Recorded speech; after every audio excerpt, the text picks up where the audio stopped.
मार्कूचे शुभ वर्तमान। दोन दूत जेजूशी एकवटले आनी आपणें जे केलेलें आनी शिकयलेलें तितलें तांणी तांकां कोलीत केलें।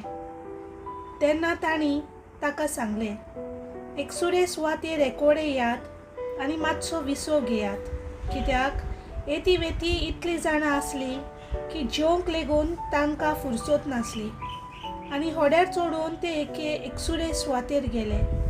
ते वेतात म्हूण पळोवन सोबार जाणांनी खंय ते पारकिलें आनी पांय वाटेन सगळ्या नगरांनी थावन थंय वेगी वेगी गेलीं आनी तांचे आदीं पावलीं। आनी होड्यांतलो भायर सरतना जेजून पुस्कळ लोकांचो जमो देखलो आनी गवली नासलेल्या शेळ्या पोरी आसली देखून तांचे ताका चुचुरे दिसले। आनी सोबार वस्तू तो तांकां शिकोवंक लागलो। देवाचें उतर हें।